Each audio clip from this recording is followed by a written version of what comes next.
La actualidad política me ha sugerido una serie de reflexiones que, como era de esperar, han ido más allá de la actualidad política, al menos en la duración, porque el tema, como era de esperar, ya no interesa a nadie, a pesar de que era un tema importante. Me han quedado bastante más largas que el presente. Yo siempre digo que no se debe hablar del presente, de hecho la evolución nos indica que no debemos hacerlo, porque de siempre han sobrevivido los viejos que tenían que contar cosas interesantes detrás del fuego, las viejas que decían aquellos refranes tras el fuego que recogió nuestro Marqués de Santillana. Como quien sobrevive generalmente no ha tenido una vida muy interesante, por eso surgió la literatura. Y los viejos tras el fuego y las viejas tras el fuego contaban consejas, historias, leyendas, hazañas de gente que sí había tenido una vida interesante y por eso estaba muerta, pero quedaba quien podía contarlo. Aunque he de decir que estoy dudando sobre esta señal de la evolución, porque Francisco Umbral, que todo el mundo conoce como Paco Umbral, decía que el presente le pertenecía y en él moriría y que escribía en presente. Yo tengo la idea de que los viejos no deben hablar del presente porque el presente no le interesa a nadie. Me he comprado unos zapatos. Precisamente los viejos tienen una memoria a largo plazo y una memoria a corto plazo limitada para acordarse de lo que importa. Una memoria selectiva, selección natural. Pero como cada vez vivimos más, afortunadamente, y como ya no tenemos guerras, ahora nuestros viejos que pueden contar los votos que recibió Suárez, ¿a quién le importa eso? Tenemos una posible generación de viejos aburridos que además tampoco nos pueden contar ni las hazañas ni los poemas de otros, porque todo el mundo tiene Netflix, todo el mundo tiene HBO, y lo que ven los viejos del mañana ya lo vemos nosotros también y lo podemos ver en internet. Por eso me resisto a hablar del presente o centrarme en el presente o vivir en el presente.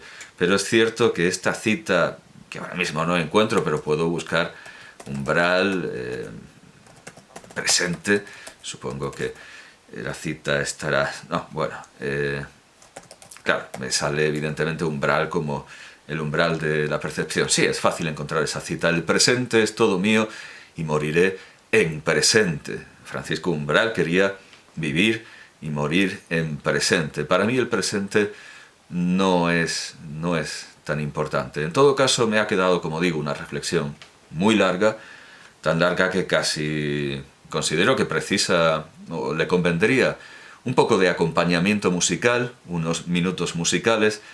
Me gustaría que sonara el Requiem, el Dies Irae del Requiem de Cherubini. Pero claro, hace poco cité unas imágenes de un spaghetti western, como quien cita un texto, lo lee. Bueno, yo cité unas imágenes en movimiento y no pude cobrar nada por los anuncios del vídeo, que efectivamente sí que siguen apareciendo vídeos, pero los cobra la productora o la distribuidora que tiene la película. Así que me gustaría que el acompañamiento de esta disertación fuera el Dies Irae de Cherubini, que cada cual busque la versión que más le complazca.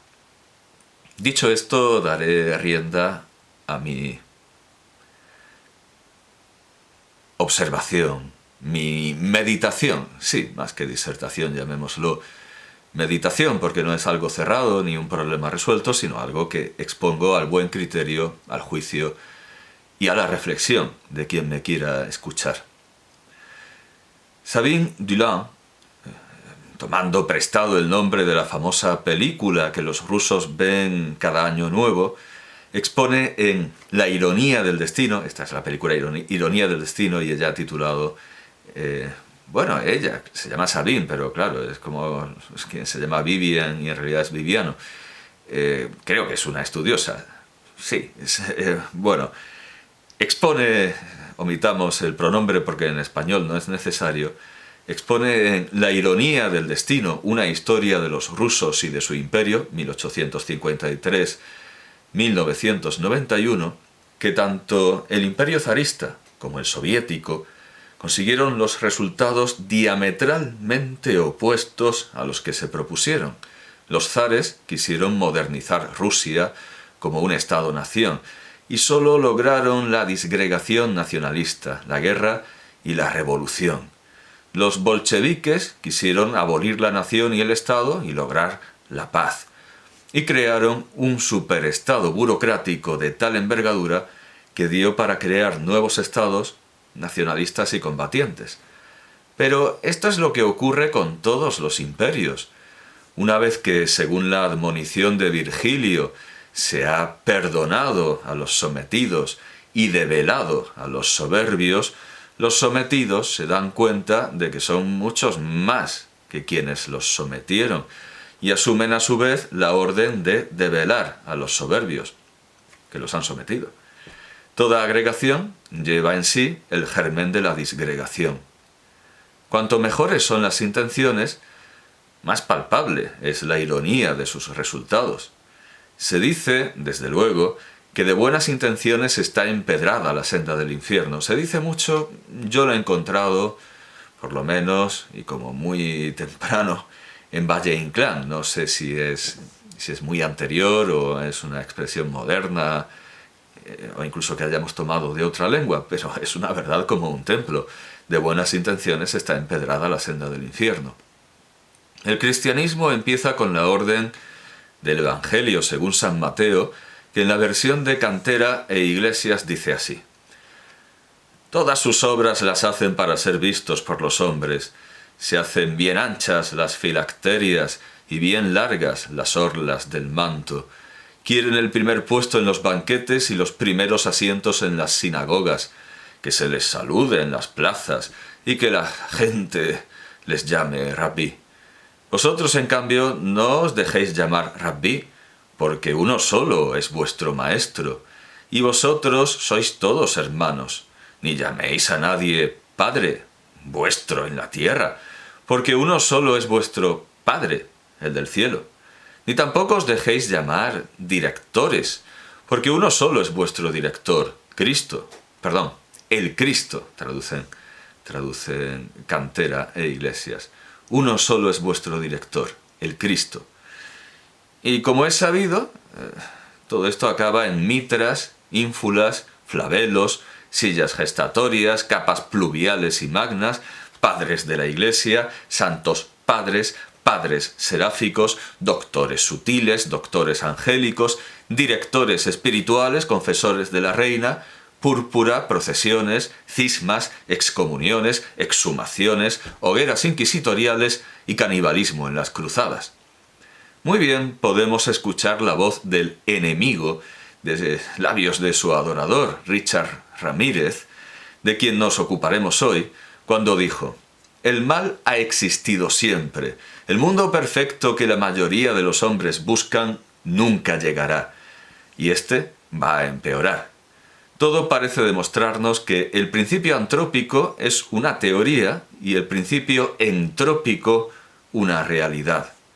Aunque el principio entrópico es por esencia antrópico. El hombre prefiere el mundo incompleto al completo. Antes que Thomas Stearns Eliot, antes que T.S. Eliot dijera que la naturaleza humana no puede soportar demasiada realidad, ya Baudelaire había dado con esa clave, aunque Walter Benjamin la despreció. Sigo la traducción de Walter Benjamin de Alfredo Brotons. Resumida la doctrina de Baudelaire, la doctrina se presenta de la forma siguiente. En lo bello operan juntamente un elemento eterno, invariable, y uno condicionado, relativo, estableciendo este último la época y la moda, junto a la moral y las pasiones. Sin el segundo elemento, el primero no sería asimilable. Y dice Walter Benjamin: no se puede decir que sea en verdad algo profundo. ¿Hasta qué punto estaba equivocado al tratar con displicencia esta doctrina? puede verse en su plena aceptación en el escrito Lo Luciferino, de las ideas de Baudelaire, que dice así, es un escrito un poco perdido, que yo no tengo en mi compilación de las obras de Walter Benjamin. De hecho, es más que un ensayo, es una anotación, pero es una anotación desde luego muy válida, y que desde luego resucita, adapta, asimila esa doctrina de Baudelaire que había despreciado. Dice así en la traducción de Marcelo Burello, o Burello, que, como digo, no lo tengo en alemán, solo lo he encontrado en esta versión española. Lo luciferino. Ya digo que son apuntes para un ensayo, no es un ensayo tal cual. Lo luciferino. Lucifer es bello. La belleza del mal, un problema aún más allá de la existencia del mal, de Odisea. También el movilizador pensamiento de Baudelaire. Lo malo es lo bueno en tanto algo parcial, separado, sin totalidad. Todo lo bueno debe poseer totalidad. Totalidad del temperamento, jovialidad, tristeza, seriedad. El infierno le pertenece a Dios, Dios lo abraza. Solo el infierno se ha separado de él. El infierno, esto en la traducción sería solo que el infierno. Pero bueno, dice solo el infierno. Lo he leído como si fuera solo que el infierno se ha separado de él. El infierno, una obra del amor supremo. El bienaventurado es aquel que posee totalidad en sí mismo y como tal pertenece al orden divino. Al mismo orden pertenece el condenado, pero solo el más tremendo exceso de dolor puede conferirle totalidad al hombre malvado, de mediado.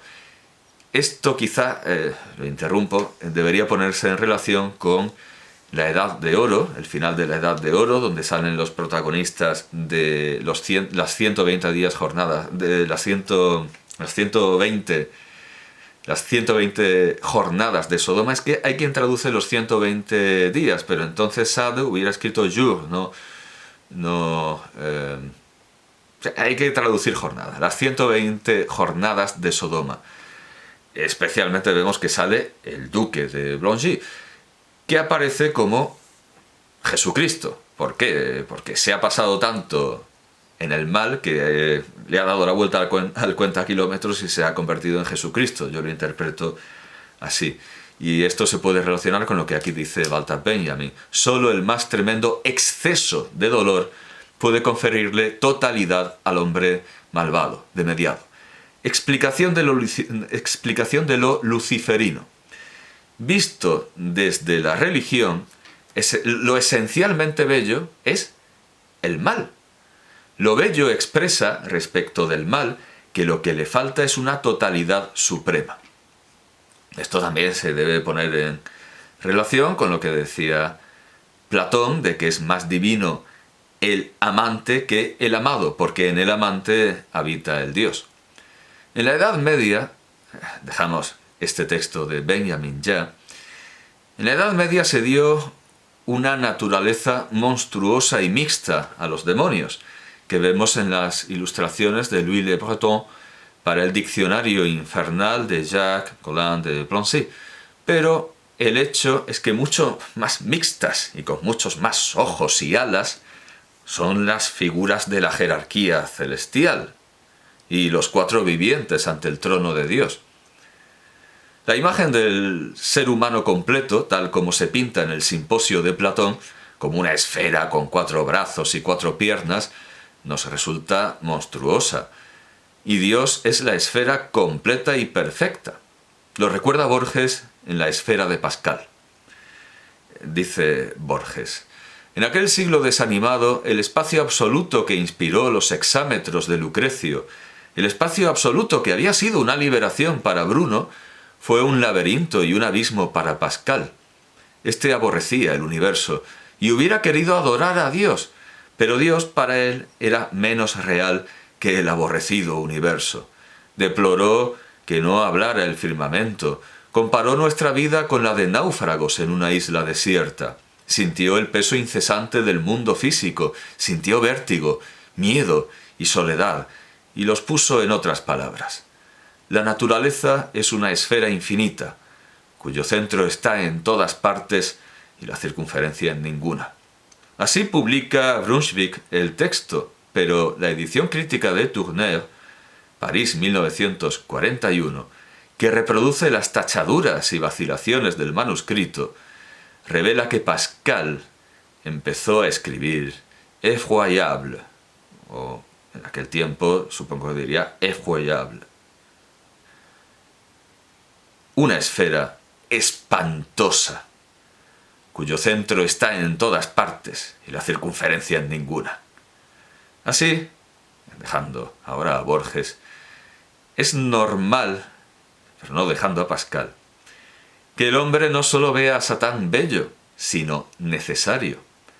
Walter Benjamin, según la traducción de Alfred Brotons de El París del Segundo Imperio en Baudelaire, dice: este doble rostro de Satán es bien familiar a Baudelaire. Para él, Satán habla no tan solo para los de abajo, sino también para los de arriba. Marx apenas habría podido desear mejor lector de las siguientes líneas. Cuando en el Concilio de Constanza, se dice en el texto de El 18 Brumario, los observantes fueron a quejarse de la vida licenciosa de los papas, el cardenal Pierre d'Ailly, Petrus Aliacensis, Pedro de Aliaco, dijo con voz de trueno: solo el demonio en persona puede salvar todavía a la Iglesia Católica, y vosotros venís pidiendo ángeles. Así exclamó la burguesía en Francia después del golpe de Estado, después del coup d'état.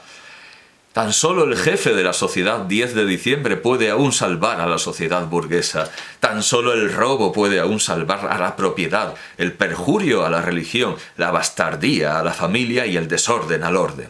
Baudelaire, admirador de los jesuitas, no quería, siquiera en sus horas rebeldes, renunciar por entero o para siempre a este Salvador, y por eso en sus versos contenía lo que en su prosa no se había prohibido. Así, Satán se introduce en ellos. A él le deben esa fuerza sutil para, en la irritación desesperada, no rescindir del todo la adhesión a aquello contra lo cual la perspicacia y el humanismo se indignaban. Casi siempre la confesión piadosa se le viene a escapar a Baudelaire como si fuera un grito de pelea. No quiere que le quiten su Satán. Este es la prenda verdadera del conflicto, es la prenda verdadera en el conflicto que tuvo Baudelaire que sostener frente a su increencia. No hay ahí sacramentos ni oración. Es la provisión luciferina que permite insultar a aquel Satán del que uno viene a ser la víctima. Hasta aquí Benjamin.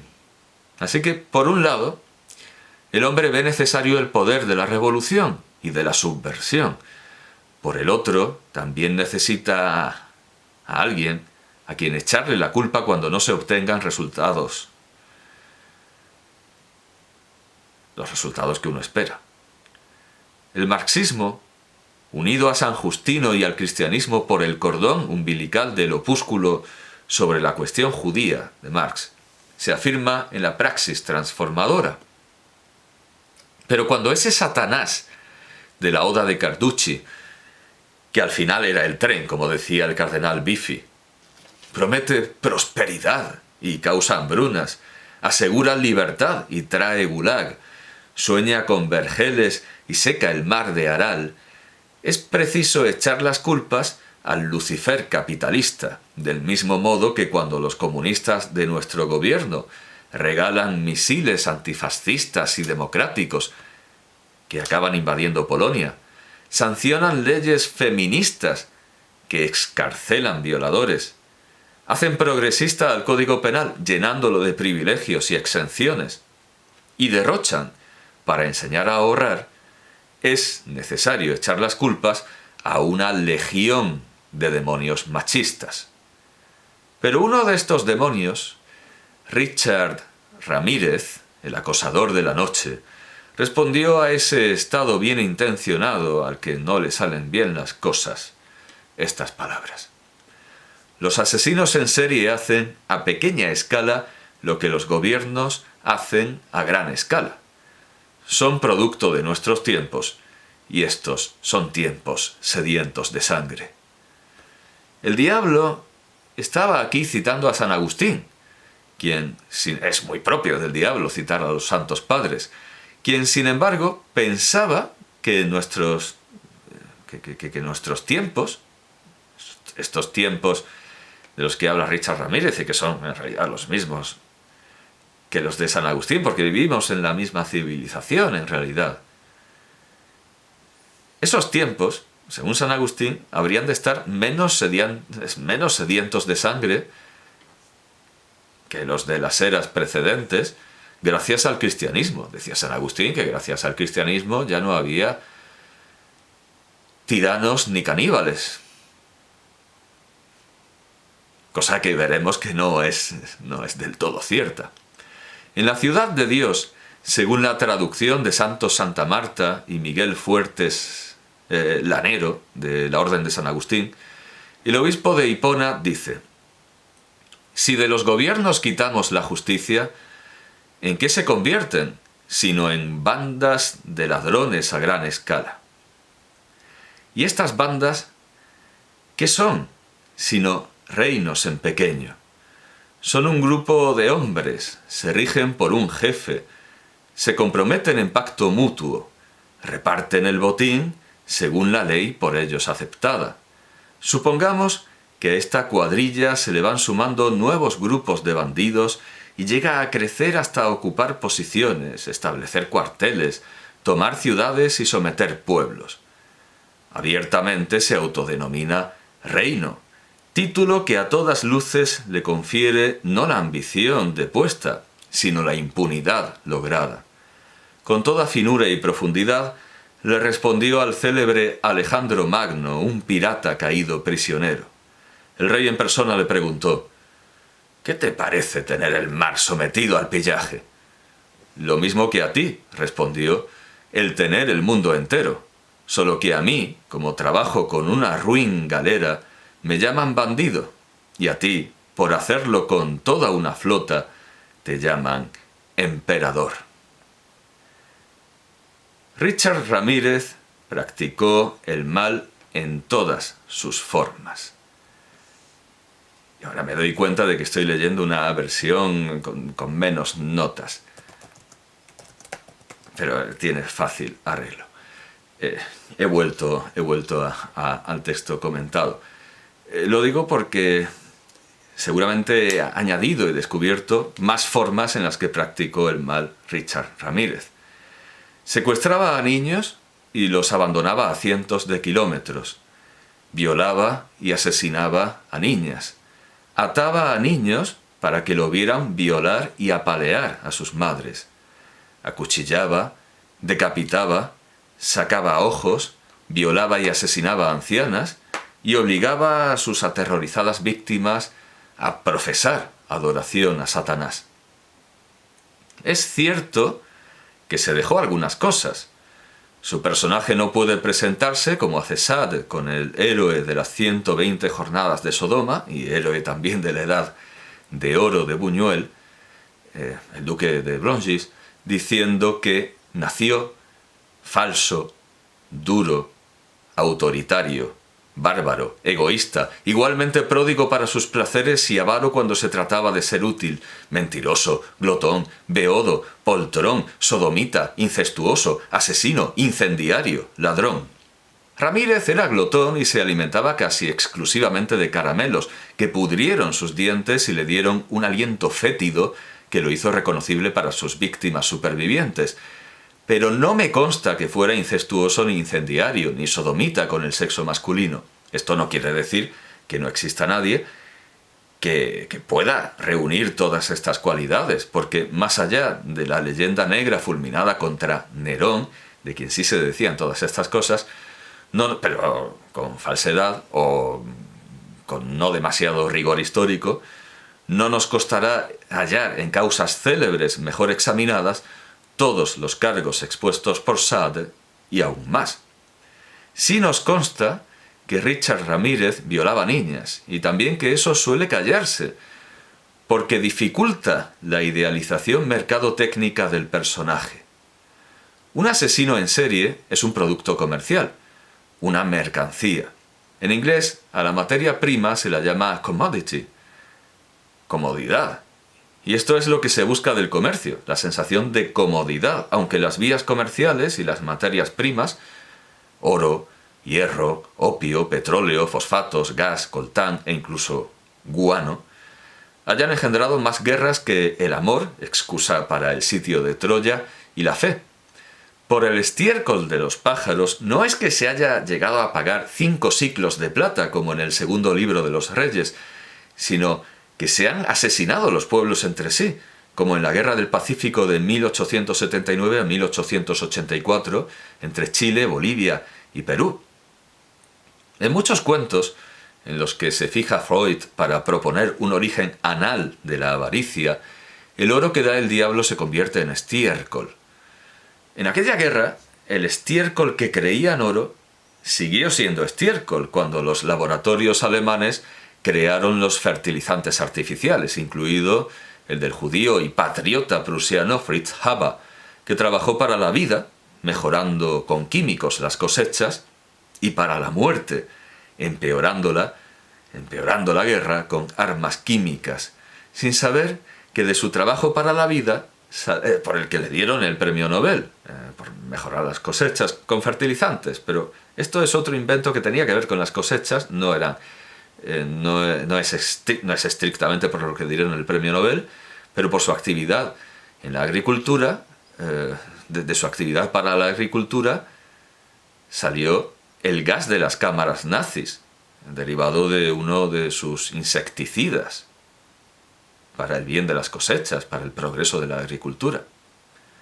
Dejando a un lado esta paradoja y la paradoja de la guerra por las commodities, por las comodidades, ya que la guerra es, como decía Cervantes de la cárcel, donde toda incomodidad tiene su asiento, lo que se espera del asesino en serie es que nos produzca comodidad, aunque, de nuevo, es una paradoja, porque el asesino en serie representa lo inhóspito, sobre lo que Freud escribió Das Unheimliche en 1919.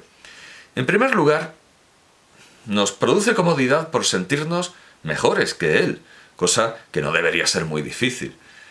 Esta idea se hace explícita en la escena del restaurante de Scarface de Cara Cortada de Brian De Palma, sobre la película anterior, al igual que también hizo Brian De Palma una versión del Cabo del Miedo, el Cabo del Terror, la versión de 1983 de Cara Cortada. Pero también, contradictoria o complementariamente, nos rinde comodidad por identificarnos con él.